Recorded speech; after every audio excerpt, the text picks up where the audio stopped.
And thank you for coming. My name is Megan Weiss. I'm one of the student coordinators at the Eugene McCarthy Center for Civic Engagement and Public Policy, studying political science with minors in music and psychology. It is my great pleasure to welcome you all to the Frontier Series lecture on freedom, a platform dedicated to exploring the ideas, leadership, and politics that shaped our nation. Today, we are honored to host two distinguished guests who have dedicated their careers to public service, policy, and economic leadership. This promises to be an insightful conversation, one that sheds light on the challenges and opportunities facing our country. We welcome Mark Kennedy, a respected leader in government, business, and academia. As the former U.S. Congressman, university president, and author, Mark has been at the forefront of discussions on governance, leadership, and global affairs. His experience gives him a unique perspective in guiding today's conversation.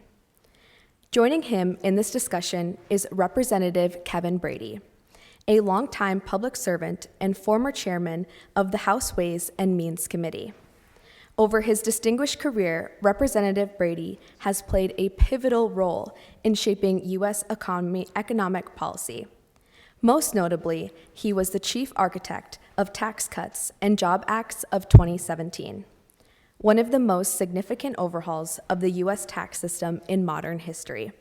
His leadership has influenced trade policy, energy development, healthcare solutions, and initiatives aimed at fostering economic growth and opportunities for all Americans.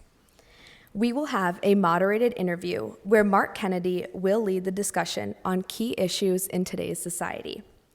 We will then open the floor for a Q&A where you will have the opportunity to ask questions and engage directly with our distinguished guests. We are grateful to have both accomplished leaders with us today. Please join me in giving them a warm welcome.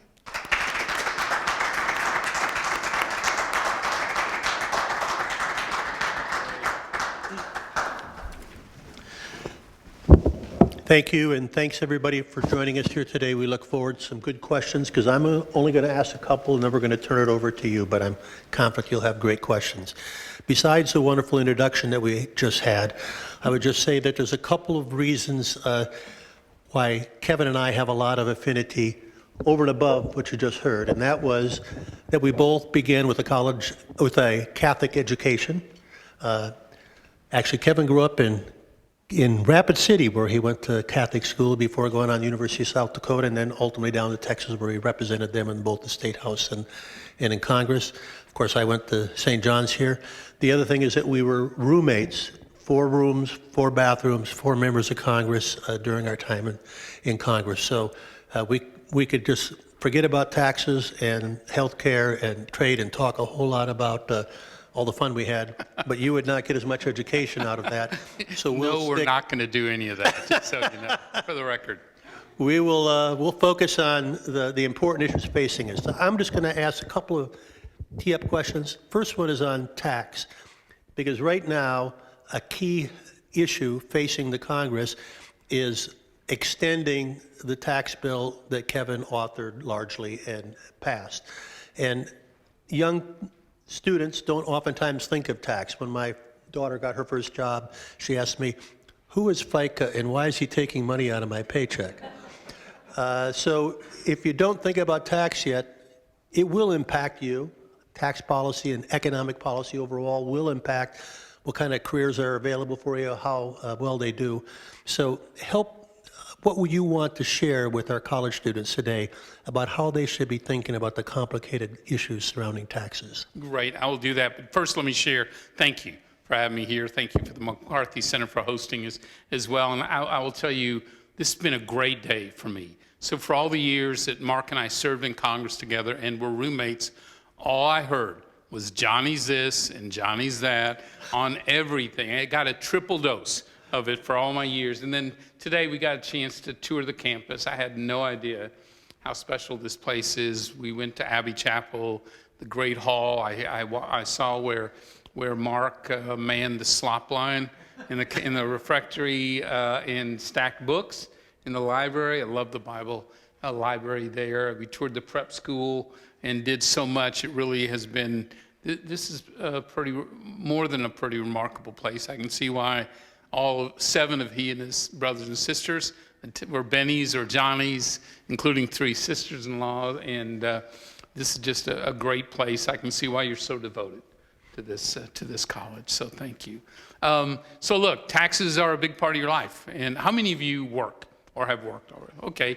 Well, you know, we're already a big part of your life and impacts really your ability to achieve what you dream about in life. And for me, the tax code, this doesn't feel this way for you, but the tax code can really, done right, can be a force for good, can drive investment, higher paychecks, far more job opportunities. It can make you more competitive.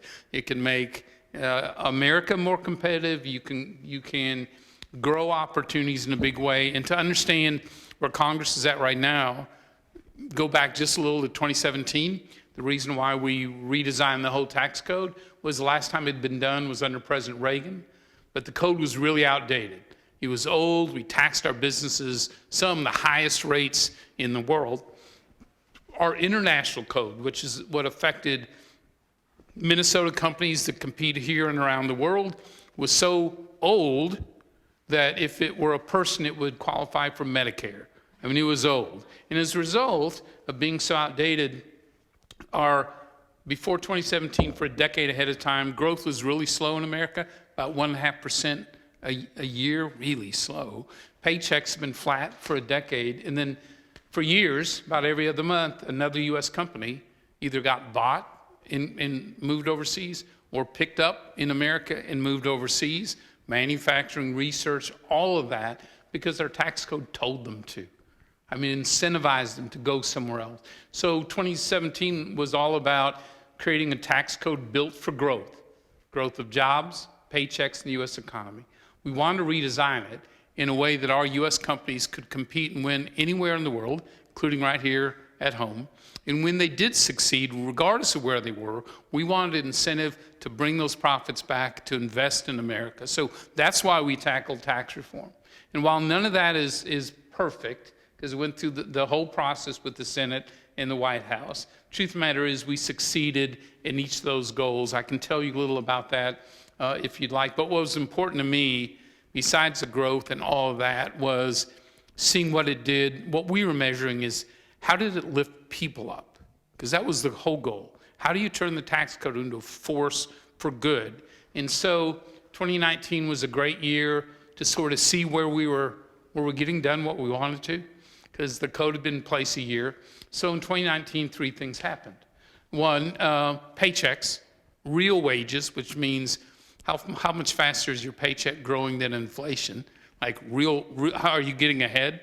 So real wages occur in that year were higher than in all 8 years prior combined. Secondly, poverty, boom, hit 50 years low. And for folks who'd been left behind in the old tax code, people without many skills, no high school degree, disabled, people of color, women, brand new opportunities, rising paychecks. So really good thing there. And the third thing that happened, income inequality began to shrink for the first time in 50 years. 50 years.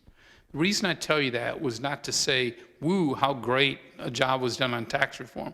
The point I'm telling you that is those goals, which is rising paychecks and more job opportunities, less poverty, and shrinking income inequality, those aren't Republican or Democrat goals.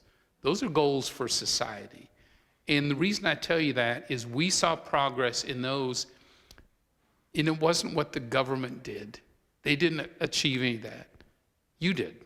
Our free market, our free enterprise system, people keeping more of what they earned, incentives to invest in your employees, your workers, your company, your equipment, your competitiveness, all of that drove really important societal goals. So I'm a big believer, and the reason I got so involved on the Ways and Means Committee was I was convinced we could have a better future in the United States. Well, 7 years later, key parts of that tax code are sunsetting, which means they go away at the end of this year. So lawmakers in Congress right now are figuring out a path to extend things like the middle-class tax cuts. The tax rates you guys pay will go up. The tax cuts we did for small businesses and Main Street businesses go away.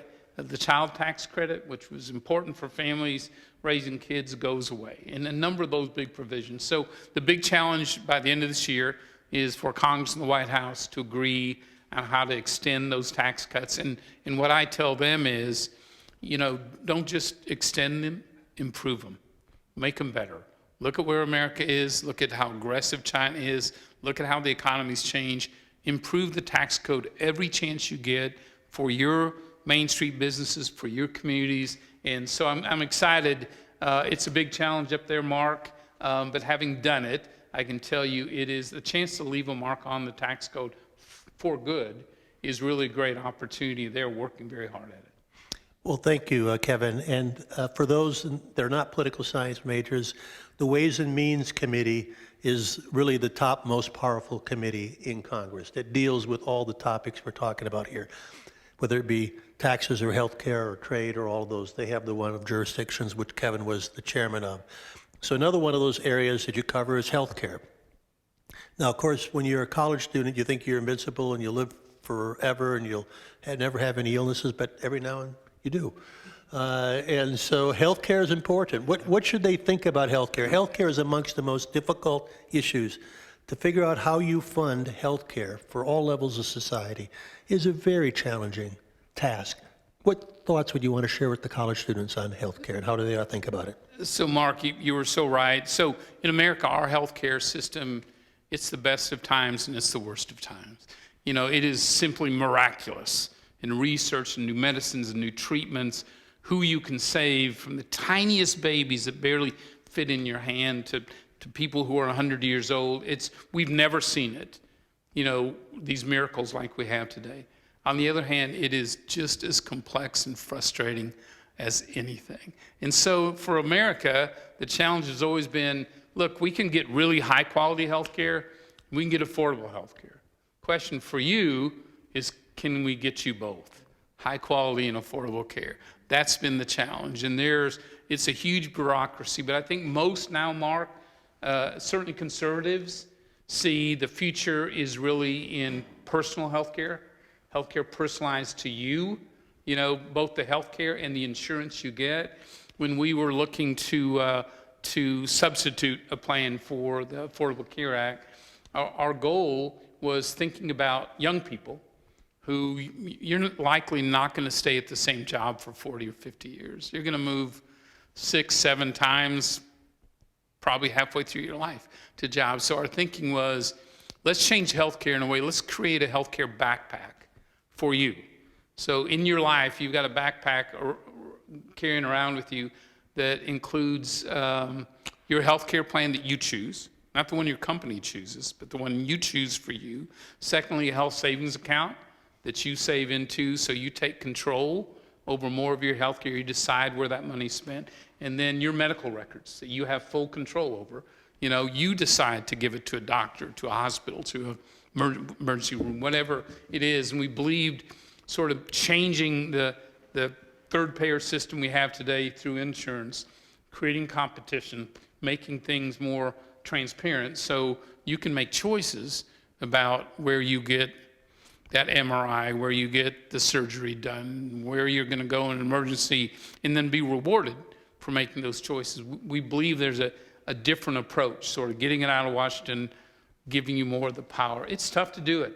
Healthcare is so complex. Mark, as you know, Congress really doesn't want to give up that type of control over healthcare, but the truth of the matter is, it's not sustainable. Just the year-over-year increases have gotten to a point that families, businesses, this college, the country really can't afford 6, 7, 10% price increases every year. There'll be nothing left in your own budget to afford this. So yeah, we're to a point where we've got to make some big changes, and we need to think about a more innovative, personalized approach to medicine. What do you think? You're on Ways and Means. You delved into this a lot. I would just say, having run 2 medical schools with a lot of medical students. We need a couple of you to consider going into the medical professions because we're going to need them as the country ages. And we also need to make sure that however we fund health care is still making sure the medical schools and teaching hospitals that are going to give us the talent that are going to take care of us all in the future have the resources they need. And that's a struggle that's going on now. Because we're so short. Doctors, obviously nurses, the whole infrastructure, especially after COVID sort of pulled the curtain back. We've got a new healthcare challenge in America, but we don't have nearly the infrastructure of people to be able to handle it. We don't. And I know I always struggled that I'd like to have more people in all of our classes coming out, but you need clinical placements, which requires, it's a complicated topic. I am predicting if you go into politics in your lifetime, you're going to still be debating healthcare a decade from now, 2 decades from now, because it's hard to get it exactly right, and we'll always be constantly trying to make that fit. One other topic I wanted to talk about before we pass it over to the students for questions is trade. Trade's taken on a whole different name, whole different view, whole different perception today than it was when I was at St. John's. You know, the economists taught us that comparative advantage, if we all do what we do best, we're all better off. You know, we're going to have a hard time growing avocados here in Minnesota, whereas Mexico does a much better job of that. But there's, you know, we do a great job of growing corn and soybeans and making all kinds of wonderful products at our great companies. So trade, how do you want them to think about it? How would you sort of push back against the narrative that you're really hearing right now on trade? Well, first, thanks to you for being so involved in trade. I mean, as a congressman, you jumped on that issue on day one. I think part of it was your business background, so you understood how key it was to provide families and small businesses affordable choices. And secondly, you came from Minnesota, this is an export-dependent state. You have a ton of jobs tied to your ability both to partner with Canada and Mexico, as well as what you manufacture here in Minnesota is valuable. And so it's not enough to buy American, you need to sell American. You need to sell Minnesotan all through the world. And so when you get trade right, the reason I believe in free trade agreements, and I worked on 13 of the 15 free trade agreements America has in place, including the point person for the Central America Free Trade Agreement, and then leading on the U.S.-Mexico-Canada Agreement, is that what we find around the world is when we try to sell American, is we see a whole lot of America need not apply signs. And so free trade agreements were all about tearing those signs down, turning one-way trade into two-way trade. And when we did that, boy, America, we sold a lot of our products and we grew a lot of jobs, including in Minnesota. And one of our strongest partnerships, well, the most consequential trading bloc in the world is America partnered with Canada and Mexico. You know, since 35 years since it was created, signed in San Antonio, Texas, basically it put the strengths of all three countries together. As a result, we three, bringing our strengths, have weathered global recessions better than other regions. We are more competitive today. We have a broader range of choices for families that you have at prices you can afford, and new innovation just coursing through those three countries' veins because of this trade agreement. And so it is, and at the heart of it, we're seeing right now in Washington a big challenge to free trade. And I could go through all the tariff threats we have now, the relationships with Canada and Mexico, but you asked how you should think about it. So here's what I would hope. A lot of critics of free trade get it wrong. They will often say free trade isn't free, and they'll cite job losses or an imbalance and all that. But here's the deal. The phrase free trade doesn't refer to the cost. It's sort of like free speech. Speech isn't free. What you're referring to is the freedom to speak. And free trade is the freedom to trade. The freedom to, if you invent a better product, the freedom to sell it all around the world. with as little government interference as possible. It's also, if someone else builds a better product, the freedom for you to buy it, for your family, for you, your family, or your small business. That freedom to compete, to buy and sell is at the heart of our free enterprise system. What I love about it is that it answers the question, who has the power? Who has the power to decide what products you can buy and at what price? Who has that power? Is it Washington? Is it special interests? Is it labor unions? Or is it you, the consumer? The freedom to trade answers that clearly. It is you, the consumer, who has the power to choose what products to buy and at what price. And as a result, that freedom to compete and to buy has the power to lift you, to lift whole regions and whole countries out of poverty, to create opportunities you've never seen before. So I believe in free trade. It has lifted, gosh, I noticed the other day, since we began getting serious in the 90s about that freedom to trade and really got after it each year, the poorest countries in the world, they sell twice as much around the world today because we've opened up their market. So we've said, you don't need aid, you need customers. Here, come this direction. Secondly, global poverty is down by 3/4 because of that freedom to trade, to buy and sell and compete. And so I really believe America needs to be leading on that freedom to trade. Washington these days seems to want to restrict that freedom to trade. Tariffs are one of those elements that I believe severely restrict your ability to sell throughout the world, to buy for what's right for you at the price that you can afford. And so there are a lot of challenges.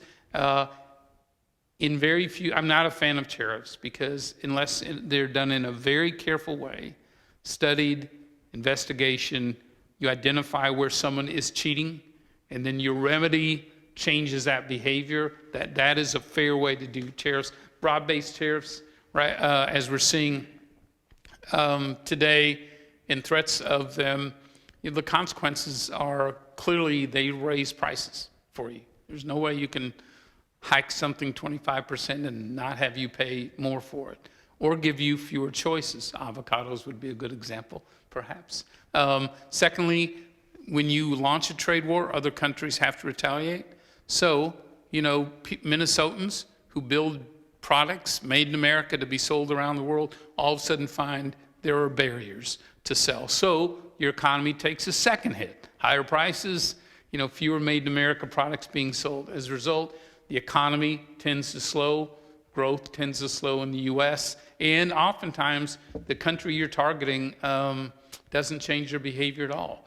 So my sense is, with some very few exceptions, you normally lose. The country that launches the trade war tends to lose more than they gain economically. And so I think the president right now sees the threat of tariffs as a way to really force countries to deal with fentanyl and the border issue, which aren't trade issues, but they're high priorities and they're crisis in America. So without doubt, there's no question about it. But I think the difference between the first term and second term for President Trump is, first term, his tariff threats were about trade issues.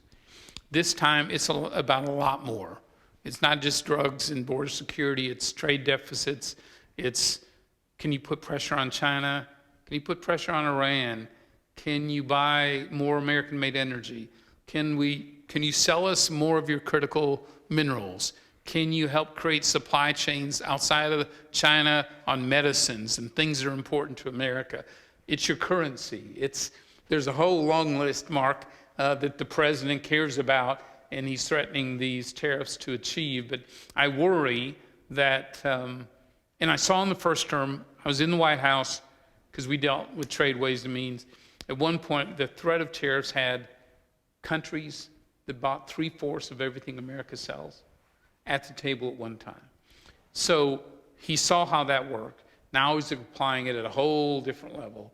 And I do, with the goal of pulling people to the table. The worry for me is, especially with allies like Canada and Mexico, our two best customers and our two best trading partners, I worry that we're doing real damage to that relationship in real time. And so, but what do you think? You've been a trade expert for a long time, and you've watched this occur. Your thoughts? Well, I would say if you look at trade, there's maybe a couple of years in some small regions of this country where we've ever had a negative impact of trade.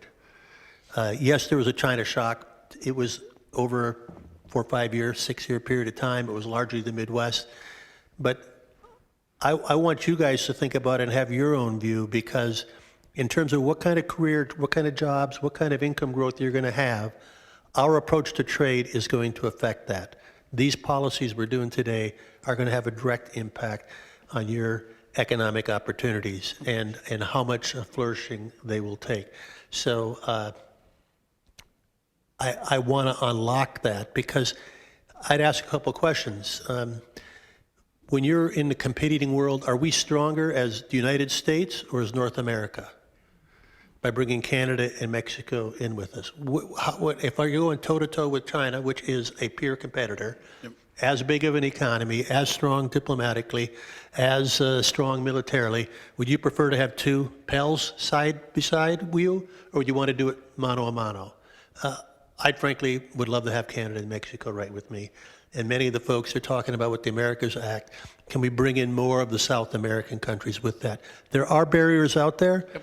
The way to deal with barriers is to get an agreement that says you lower your barrier, we'll lower our barrier. Yep. That's the way you get a trade advanced more. I think the other thing is, having been educated here at St. John's, if you look at the fundamental values upon which this university is based, one of those is solidarity. And that I need to worry as much about the person in Central America as I do in Pequot Lakes, Minnesota. And I was mystified. There was a 1-vote margin when we passed the Central American Free Trade Agreement. You know, we have a lot of talk about immigration. And we say, well, if you don't want to have so much pressure on the border, how about we make the economy better in Central America? Does that seem to make sense? And they're going to tear down their barriers. We'll tear down our barriers. We'll have more trade with Central America. It was a very painful vote to get across the line, one of the 1-vote margin votes that Kevin and I voted for to advance trade in Central America. And I will say, you need to know this, that you showed an incredible amount of courage supporting that agreement, because if I recall, you were getting the bark tore off you here in Minnesota by some of the interests who didn't care for that agreement. But overall, you know, you're feeling what's best for Minnesota, you know, what's best for the country, ultimately help get us the margin we needed. So. Well, we were pleased to do so. Thank you for saying. The other thing I think about, and I'll just throw another topic on it that wasn't advertised, is artificial intelligence, which I spent a lot of time on, which is going to rock your world in the decades ahead. But one of the things it's going to do is it's going to benefit America more than many of the people in the rest of the country. If we have higher incomes, we're going to be able to invest more to make those higher incomes more productive. That's going to take away, in many ways, some of the step up the ladder for developing countries around the world, because low-cost labor is going to mean less if you have more ability to mechanize that. So when you think about sitting here in this big world where we're already so much wealthier than everybody else, and we're going to be getting more wealthy than everybody else with AI, relatively, and yet we're afraid of trading with them because somehow it may or may not be a benefit or detriment to us. We want to keep the rest of the world having good feelings about America and not be so resentful for us. So spend part of your time thinking about what are the people in the rest of the world thinking about America, and am I doing everything that solidarity principle would advise me to do? I've thrown a whole bunch of things out at you on a wide range of issues. Who's got the first question? I'm quite confident there's one. We get special prizes for the first questions. Yeah, so raise your hand and then I'll come with you to the microphone. So whoever wants to start us off with the first question would be awesome. Here we are, front row, first question. This person's, get this person's name, he'll be going far. You guys talked about a little bit how when you were trying to create your tax program, how you mentioned at the beginning how you wanted to incentivize growth. How do you balance incentivizing growth for Americans, but also having the necessary taxes needed for government to, do what they do with taxes? That's a great question. And what we knew was our revenues at the government were growing very slowly along with the economy. We knew if we could sort of like an aircraft carrier, take it off the deck into a much higher altitude, we'd do better. And it turns out that's exactly what happened. So we saw a growth. Obviously, we had really strong economic growth, a lot of money coming back to the U.S., lot more investment here. And so our revenues grew at record levels after we did tax. It took a dip in the first year because we'd cut taxes pretty significantly. But after that, it just surged. And so the top 2 or 3 years ever of revenue for Washington occurred after we did the tax cuts. COVID knocked everything aside, as you know, in a big way. I wish I could have seen just at what altitude our economy was going to hit without it.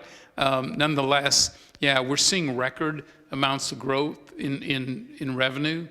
The problem is we're seeing records amount of spending. So our federal government was big before COVID, about $4.5 trillion a year. It was big. It's now nearly $7 trillion a year. So we took a big government and supersized it in a really short time. And so I think the effort right now, you're reading a lot about cuts and, spending and funding and all that. There's a right way to tackle it all. But I think the goal is to right-size the government sort of back closer to where we were before COVID, and more in line with where our record revenues are. So not all tax cuts individually will pay for themselves. But tax reform, where you fundamentally redesign things, can pay for itself and drive a lot of growth. Does that make sense? Growth is a budget tool. As long as you just be constraining on the spending side of that, you got to do both. What do you think? That's why I asked. I don't know. Yeah. You're the expert, so. No, it's like a business. It's like your family. You just got to figure out how much is coming in and how much your spending's got to be somewhere in the neighborhood. Right now, it's not. Yeah. Well, let me just applaud the question. All of you young people ought to be thinking about the debt because Kevin and I aren't going to be paying for it. Your generation may not be paying for it. It may ultimately come to your kids, but the more debt we pass on from generation to generation, the fewer options you have, the less flexibility you have. One thing that I would encourage you to look at is the Congressional Budget Office, which is a nonpartisan unit of Congress, has an analysis where they'll show you over the last 15 years components of the budget as a percentage of GDP. Revenue is up 2, 3, 4 points over the last 15 years. Non-discretionary spending is only about 1/3 of the budget. Non-defense discretionary spending is maybe 0.1% higher, but it's not much. It's basically the same as it's been for 15 years. Defense spending, which you all also ought to be worrying about, is at a post-World War II low, about 1.5 points less of spending of GDP on defense than we normally do. What's going through the roof is the entitlements. Medicare and Social Security are set to run out of money in less than a decade. They're bringing in less revenue than is necessary to fund them. The number one fundamental budget issue we face is that we do not have a match between what we're bringing in for Social Security and Medicare versus what we're paying out. I don't care how you solve it, but not addressing it means Social Security and Medicare are threatened. So anybody who doesn't do anything about Social Security and Medicare is undermining the future solvency of Social Security and Medicare. So if you have any political person come in here in the next 10 years of your life, ask them, what are you doing about Social Security? What are you doing about Medicare? You can have your choice as to how they do it. I'm not telling you how. I'm just saying leaving that unfestered is creating a big pile of this debt that we're doing. The other thing I would just say is if you watch the debate in Congress over the tax bill, there are features that economists and Kevin would tell you which will propel the economy forward. There are other features that won't. Some of those are being talked about is deduction for cars, deduction for no taxes for overtime, not charging Social Security. Most economists will tell you that's not going to propel the economy further forward. And so typically what you enjoy most, hey, I'd like that because then I can deduct my car payment. Are you going to buy more cars? Are you, and probably not. And so unless it incentivizes behaviors that will drive more positive economic growth, those are the types of tax cuts that you ought to be particularly worrying about. What is its impact on the deficit? Another question. Now that we've had the icebreaker, it ought to be easy from here. It ought to be three hands up. Who's got the next hand? Way in the back.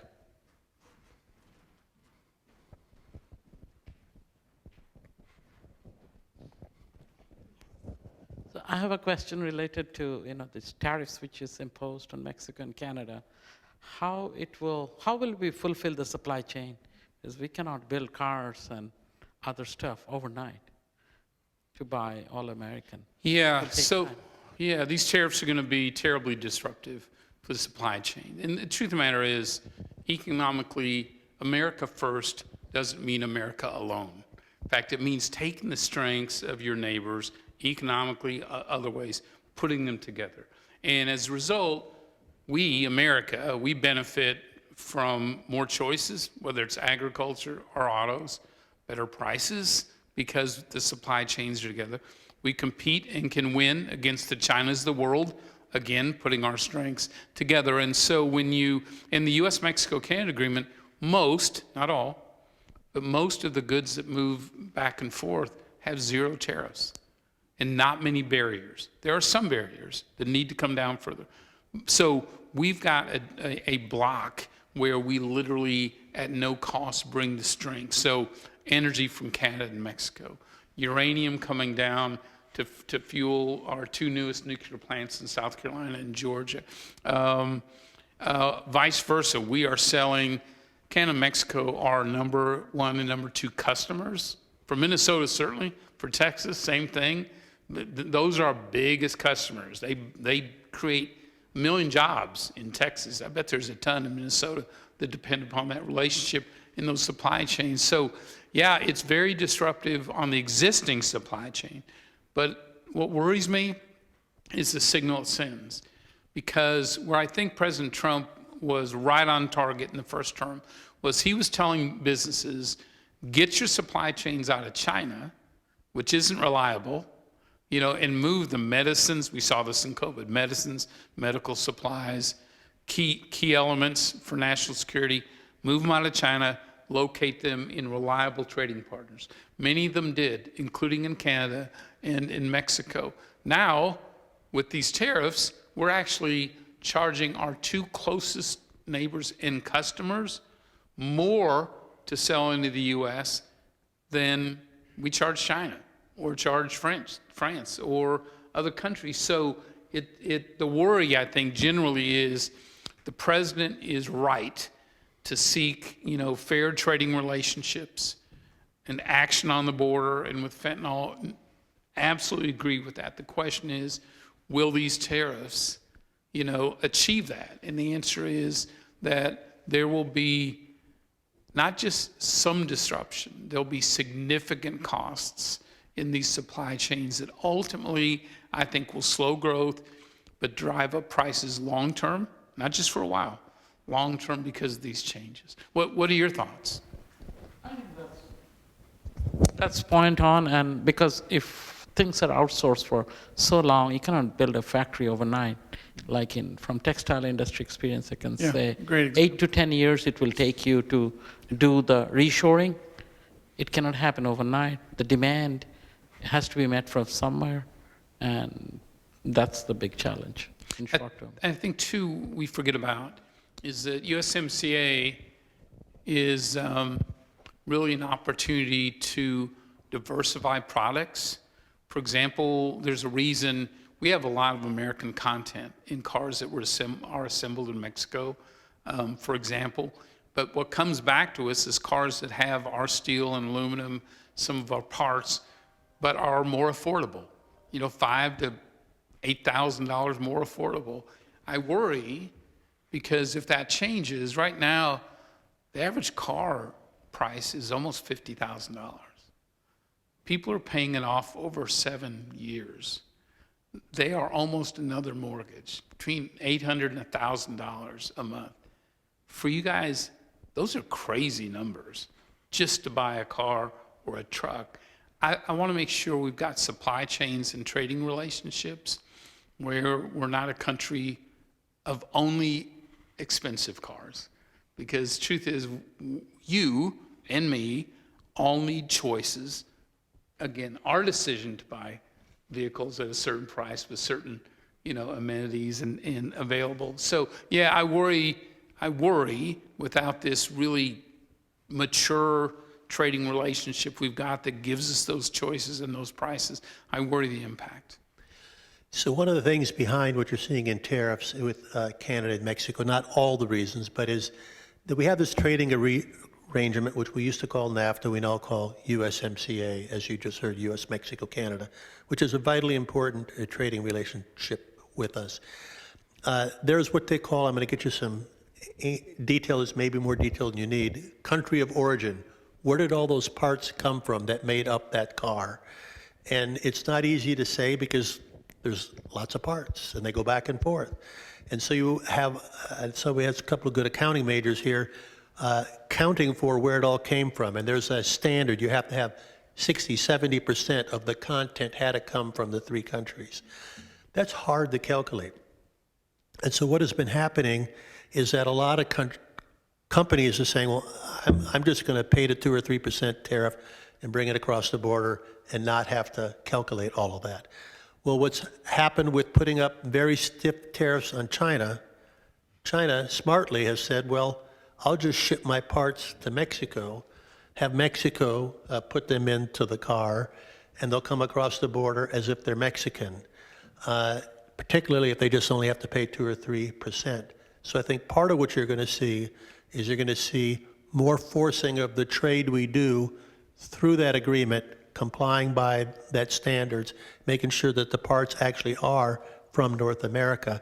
It'll be an accounting nightmare, but it's a future employment opportunity for St. John's, St. Ben's accounting majors, but it will also hopefully give us more confidence. And so I'm hoping that we ultimately get back to trading more robustly with Canada and Mexico because they are partners that strengthen us. Okay, now we've got the first row and the last row. Now we need somebody from the middle. We're here in the heartland of America. The heartland of the audience can come forth with a question.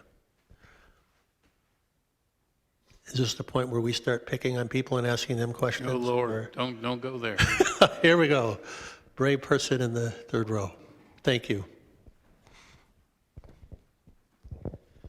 So you mentioned that ever since COVID, the spending from the federal government has skyrocketed. So I'm just wondering, how do you recommend we shave down the size of government responsibly without letting essential services get shut down? Yeah, and that's the key. How do you right size the right way? I think everyone can agree on that. First, start with the spending that's exploded since COVID, because that'll tell us how we reacted to something we had no idea, how it would impact the U.S. So we shoved a lot of money out the door trying to help businesses stay alive, people stay alive, hospitals, healthcare, all of that. So I would start with where did things explode, and do we need it to be at that same level today? That'd be a good place to start. Second one is, where are we wasting money or sending it to people who don't exist, or are frauds or whatever? They estimate somewhere between $250 billion or $500 billion of our budget each year is waste or goes to fraud or goes to abuse. And so, which is you're seeing with Elon Musk and others sort of start to identify that. You don't have to agree with every move that's been made, but I will just tell you, Mark, if you agree or not, but if they do nothing but identify where your money is going, so we can figure out, is that where you want your money to be going? That's going to go a long way to right-sizing the government. But then you got to move to the third area, which is, most of our agencies, most of our programming is just carried on forever. They just live into eternity. So you've got to ask the question of agencies and programs and spending. Is it a priority today in 2025 like it was in 1955?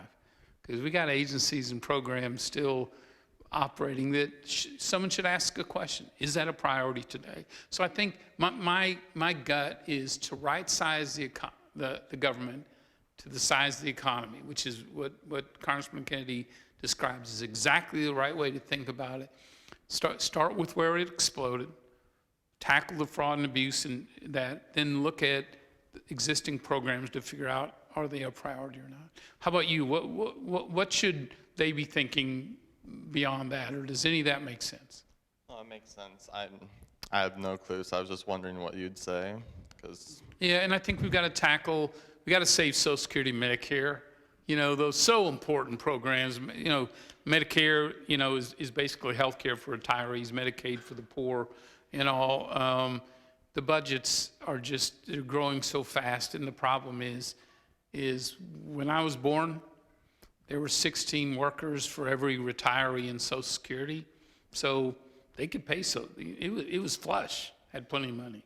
Today, there's less than 3 workers for everyone on Social Security, and soon there will be 2. If you can pick your 2, like if I get LeBron James and Tiger Woods, I'm golden. But the problem is the math doesn't work. So you got to figure out, both parties, again, tell me if I'm wrong, I don't think either party's strong enough to reform Medicare and Social Security by themselves. They've got to be able to sit down and work, save it for the long term by working together. So just keep in mind, 70% of the budget is being paid to individuals, directly from the government to individuals. So you're not going to really affect the budget in a meaningful way unless you forget about any agencies or part of government, money going from the government to individuals. The other thing to think about is 4% of the total budget is government employees. So you could cut 1/4 of the government employees and you'd cut 1% of the budget. So I know we have a frustration that we might have that we want to, but it's a tough issue to balance. And we do ultimately need to get the revenues and the expenses more in balance. And those are not easy jobs. And Kevin and I, during our time, as hard as we worked, did not solve that. So we needed some others to go and take their crack at Congress and get it solved when they're in there. Gentlemen, so on that topic of those big issues like Medicare and Social Security needing bipartisan solutions, in all your experience serving our country the way you have, is that even possible anymore? And if so, how would that happen? So short answer is absolutely it's possible. In fact, I haven't seen 26 years in Congress. I really have not seen a problem yet we can't solve. Some just take more will than others and takes both parties to do. Social Security is a great example. So I think for many years, everyone sort of in Washington understood what you have to do to. Let me start with this. How many of you think Social Security will be around when you need it at 68? How many think it's still going to be around? Yeah, 1, 2, yeah. Yeah, not many. And that would be tragic because the amount of people who don't have savings through their lifetime, where Social Security, it isn't a retirement plan. It's an anti-poverty plan. Its whole goal is to keep you out of poverty. From that standpoint, it's remarkably successful. It is not the way you want to retire. A lot of Americans are stuck on that $1,200, $1,400 a month paycheck is just a tough life. So to save it, I think you've got to, over 20 or 30 years, you got to raise the full retirement age, to 70 or so, not immediately, just gradually over there. That means the full retirement age. Still have an early retirement age for people at 62 or so, because some people want to at that point. So keep that option. You got to do that. Secondly, you have to means test, which means the wealthy, are not going to get as much Social Security as they do today. Got to do it. Third thing, cost of living for seniors.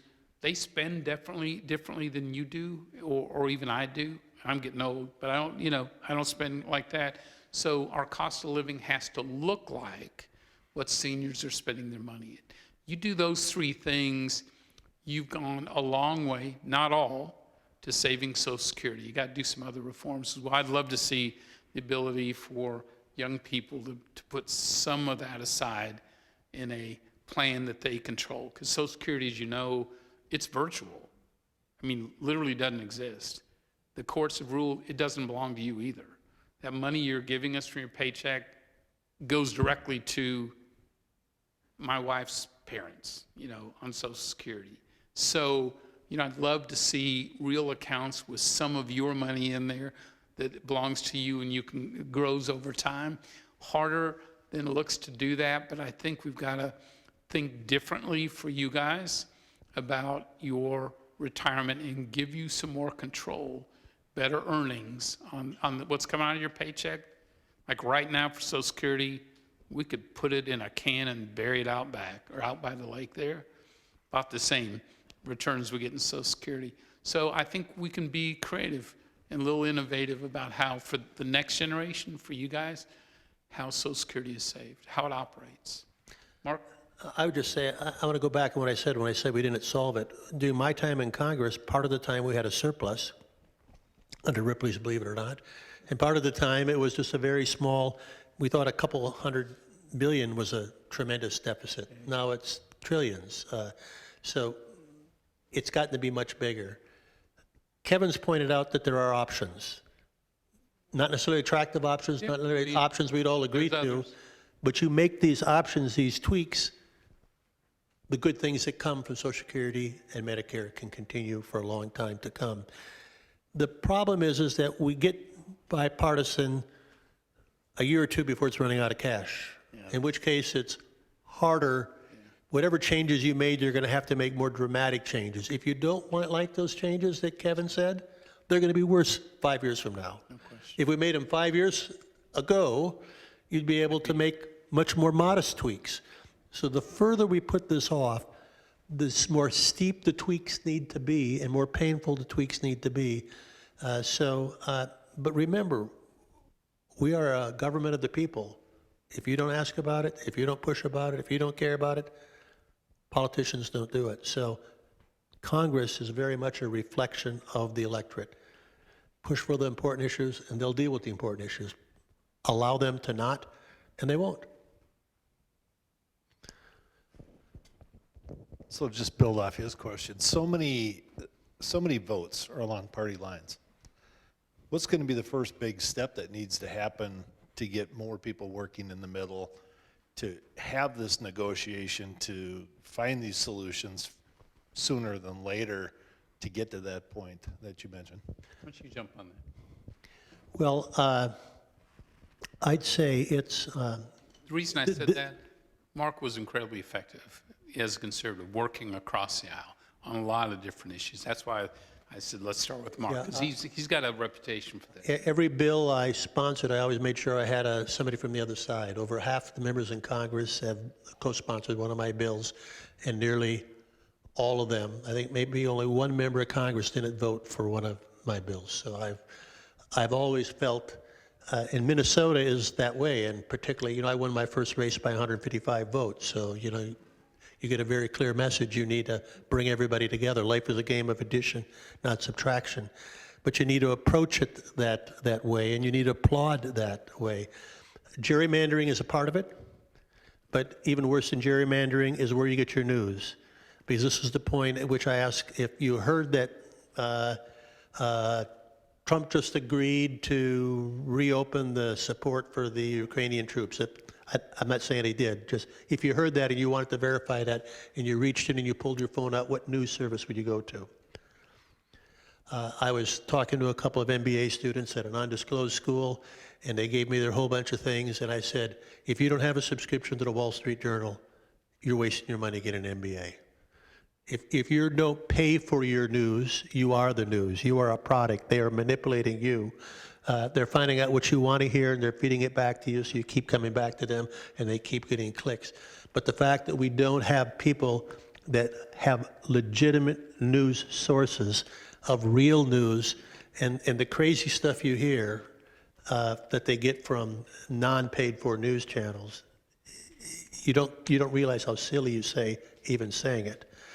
When I was in Congress, I could, since I've been reading 5 to 6 newspapers a day for the last half century, somebody would bring a story to me, and I'd be able to tell them what news outlet they were listening to, because that's the only place that's covering that story, and it is just a story, it's not real.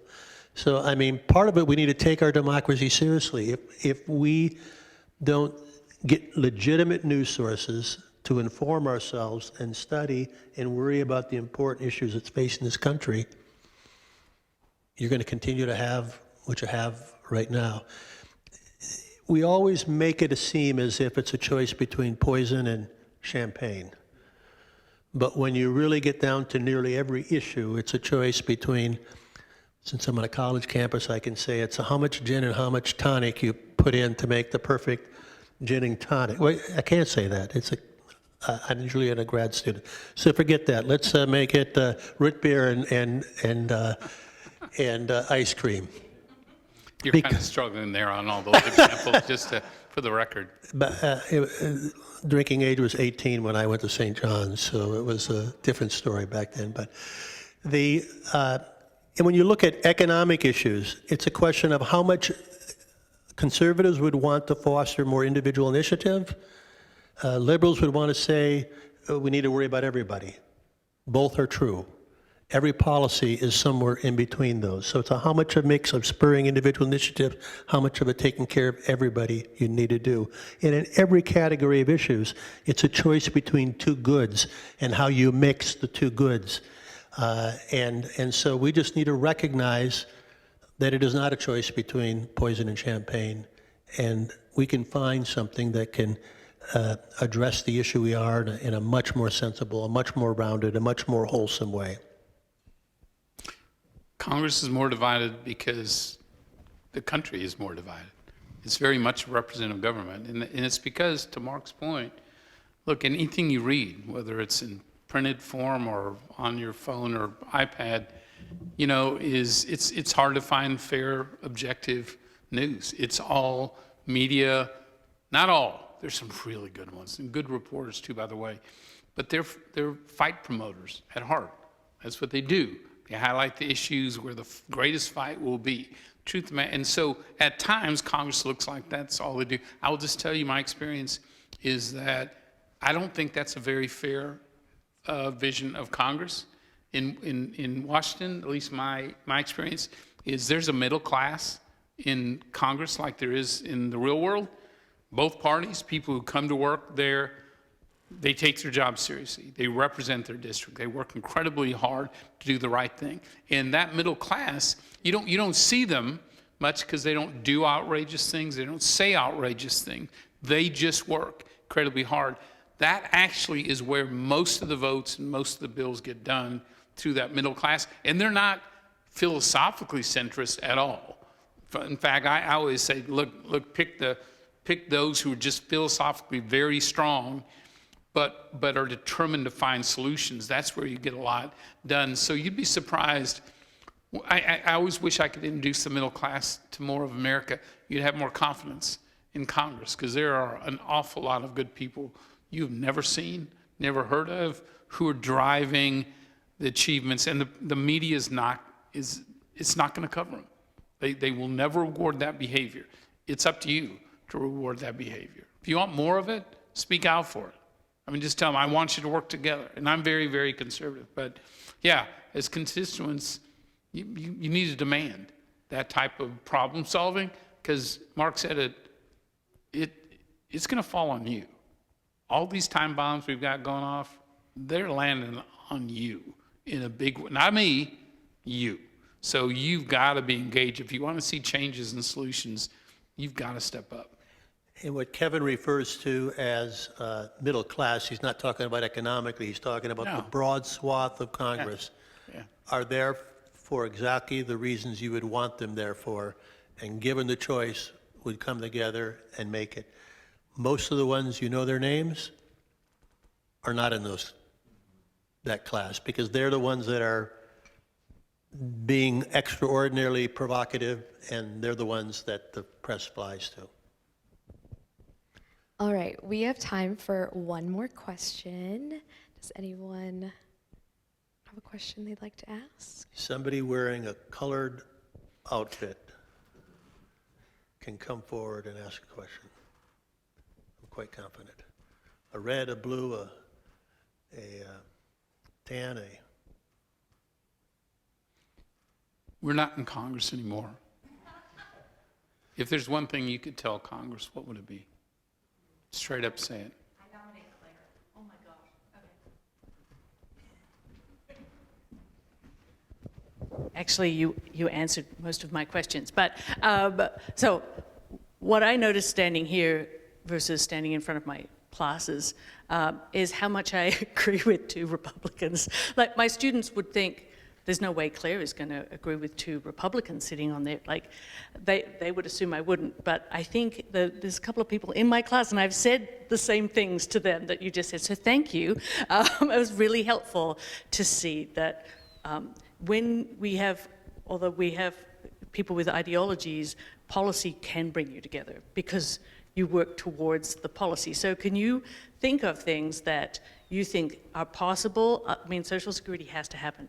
But are there things that you think on this tax bill, on the resolution, what do you think will happen with it? So there's a CR, the House has already passed that resolution. Mm-hmm.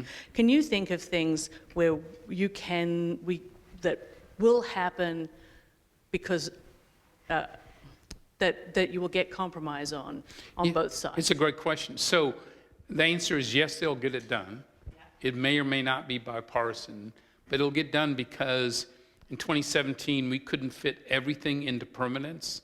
So I chose the issues that I thought would be most bipartisan. So we locked in the growth, the lower rates for business, write off new technology and equipment, grow, grow, grow. We locked in growth, competitiveness, innovation, because the country that wins the innovation race wins the future. For you guys, wins the future.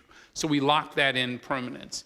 What we left to be sunsetted and readdressed were the bipartisan issues. Middle class tax cuts for families across the country, a new 20% deduction for small businesses, Main Street businesses, first ever, really important to keep them growing. And then things like the child tax credit, which we doubled and expanded to millions more. Another bipartisan issue, as a matter of fact. So we chose the items we thought would have most bipartisan agreement when the time came up. Things are a little partisan these days, so Republicans may well have to cover it themselves. But if they can't make it all permanent and improve it, don't be surprised if they also choose bipartisan provisions, to be extended in the future as well, regardless of who's in office. Even though that's $1.1 trillion worth of debt over 10 years, do you think that'll apply, or will they have to pay? So their call, so to pay for all of it, $4.5 trillion new debt. And if they add the president's priorities, it'll be more than that. So that's why the House version tied spending cuts to tax cuts. Sort of like a rock climber, they tethered spending cuts to tax cuts. The higher the spending cuts go, the higher the tax cuts go. So I think you're going to see them try to cover as much of the debt as they can in this bill, but you're going to see them also doing things in energy, in savings, other growth items to grow the economy outside that bill. So I think they're going to take sort of I hate to say Texas two-step because we say it for everything. But I think you'll see that effort. In 2017, we didn't do $1.5 trillion of tax cuts. It wouldn't have changed America's economy. We did $5.5 trillion, but we paid for $4 trillion of it. We found ways to offset it. They're taking a similar approach of trying to find savings to offset that so that debt doesn't continue to explode. It's hard, but they're very serious about it. You know, I would say, first of all, I've been in nonpartisan for over a decade, whether in academia or at the Wilson Center, so try to bring a nonpartisan view to all of it. So I can understand the pain one feels seeing things going through in a partisan way. Just again, another technical thing, it's going to be done at a reconciliation, which allows a lower number of votes to allow that to happen, because it wouldn't happen from a bipartisan perspective. But you are going to see the need for bipartisan, whether people want it or not. I'm for bipartisanship. I am nonpartisan, but many things in the Senate require 60 votes. Rarely does one party have all 60 votes. So you're going to need to have that. In fact, the budget right now, whether the government shuts down or not, I guess the House has passed it, but the Senate needs to pass it, and the Senate needs to deal with the 60-vote issue, which is going to make it very, very difficult to go through. Trying to find ways where we can put it more in the middle, where we can find a couple of votes. You don't need to get everybody on the other side, but you need to get somebody on the other side in order to get 60 votes in the Senate. So the most important thing you need to think on any issue is, if you really want it to be bipartisan, is can you get it through 60 votes in the Senate? Can you find at least 1 out of 5, 1 out of 4 people on the other side that would agree to you? And that's the path that we all need to be thinking about on all of the issues, because if everybody is on the edge on every issue, we're not going to be getting to the bipartisan path that is really going to get us to where we're going to go. I would just say that if you look at the symbol of the U.S., the only words written on it are E pluribus unum, out of many one, which is the founding fathers spent a lot of time debating this. How do we force the factions to come together?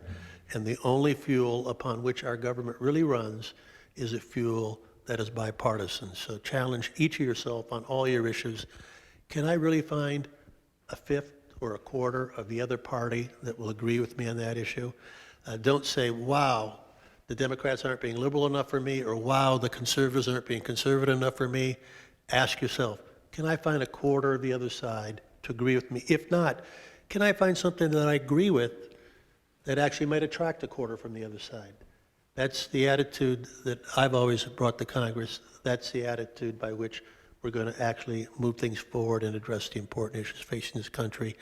But we are thankful to have with my former colleague, great American, who has served his country ably, and I'm very pleased that he was willing to come and talk to all of you. Thank you all. Thanks for being here. Just some final closing remarks. Again, we would like to thank Mark and Kevin for coming out today and having an open conversation with us. And thank you again for all of you attending this event. And can we get one more round of applause? Thank you, guys.